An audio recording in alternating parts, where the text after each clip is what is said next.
അള്ളാഹുവിനോട് പ്രാർത്ഥിക്കുമ്പോൾ നാം എങ്ങനെയാണ് കാര്യങ്ങൾ ചോദിക്കേണ്ടത് എന്നാണ് മറ്റൊരു ശ്രോതാവ് ചോദിക്കുന്നത്.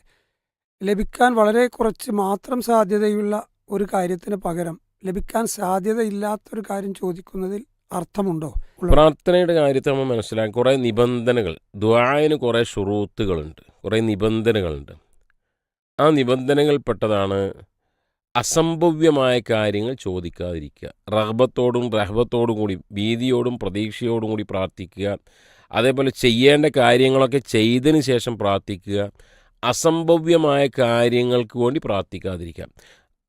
അബ്ദുല്ലാഹി ബിൻ മുഗഫൽ റളിയല്ലാഹു അൻഹു അദ്ദേഹം ആണ് എന്ന് തോന്നുന്നു, അദ്ദേഹത്തിൻ്റെ മകൻ ഇങ്ങനെ ഒരു പ്രാർത്ഥന നടത്തുന്നതായി കേട്ടു. സ്വഹാബി കേൾക്കുകയാണ്, അള്ളാഹുവെ, ഞാൻ സ്വർഗത്തിൽ പ്രവേശിക്കുമ്പോൾ സ്വർഗത്തിൻ്റെ വലതു ഭാഗത്ത് എനിക്കൊരു വെളുത്ത കൊട്ടാരം തരണേ എന്നാണ്. സ്വർഗത്തിൽ പ്രവേശിപ്പിക്കണേ എന്നല്ല, സ്വർഗത്തിൽ അങ്ങ് പ്രവേശിച്ചു കഴിഞ്ഞാൽ അതിൻ്റെ വലതു ഭാഗത്ത് ഒരു വെളുത്ത കൊട്ടാരം തരണേ. ഇത് കേട്ടപ്പോൾ റസൂലുള്ളാഹി സ്വല്ലല്ലാഹു അലൈഹി വസല്ലമയുടെ കൂടെ ജീവിച്ച സ്വഹാബി അദ്ദേഹം പറഞ്ഞു, മോനെ ഇങ്ങനെ പ്രാർത്ഥിക്കരുത്, അത് ഇഅ്തിദാണ്, അതിരുകവിയലാണ് പ്രാർത്ഥനയിൽ എന്നിട്ട് പറഞ്ഞു. റസൂലുള്ളാഹി സ്വല്ലല്ലാഹു അലൈഹി വസല്ലം പറഞ്ഞു, ചില ആളുകൾ വരും, അവർക്ക് ശുദ്ധീകരണത്തിലും പ്രാർത്ഥനയിലുമൊക്കെ അവർ അതിര് കവിയും എന്ന് പറഞ്ഞു.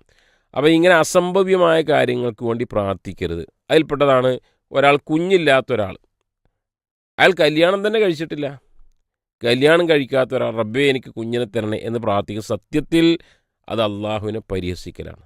അപ്പോൾ അസ്ബാബുകൾ ചെയ്തുകൊണ്ടായിരിക്കണം. ഒരാൾക്ക് ഉറപ്പാണ് 50 മാർക്കേ കിട്ടുകയുള്ളൂ, അത്രേ എഴുതിയിട്ടുള്ളൂ എന്ന് ഉറപ്പാണ്, പിന്നീട് റബ്ബേ 100 മാർക്ക് തരണേ എന്ന് പറഞ്ഞ് പ്രാർത്ഥിക്കുന്നത് അത്തരത്തിലുള്ളതാണ്. ഇതിന് വിപരീതമായി ചിലപ്പോൾ ഈ പ്രവാചകന്മാരുടെ ചില പ്രാർത്ഥനകളുണ്ടാവും. ചില ആളുകൾ പറഞ്ഞ വലിയകൾ അല്ലെങ്കിൽ അള്ളാഹുമായി അടുത്ത ആളുകൾ ചിലപ്പോൾ ഒരുപക്ഷെ അസംഭവ്യമാണ് എന്ന് തോന്നുന്ന പ്രാർത്ഥനകൾ നടത്തുക അവരുടെ ജീവിതത്തിൽ വന്നിട്ടുണ്ട്. അതൊരിക്കലും ഇതുമായി മുഅ്ജിസത്തും കറാമത്തുമായി ബന്ധപ്പെട്ട കാര്യങ്ങളാണ്.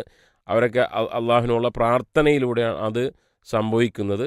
ഏതായിരുന്നാലും ശരി, അവിടെയൊക്കെ പൊതുവെ പ്രാർത്ഥനയിൽ ഇത്തരത്തിൽ അസംഭവ്യമായ കാര്യങ്ങൾക്ക് വേണ്ടി പ്രാർത്ഥിക്കാൻ പാടില്ല എന്ന് മനസ്സിലാക്കണം.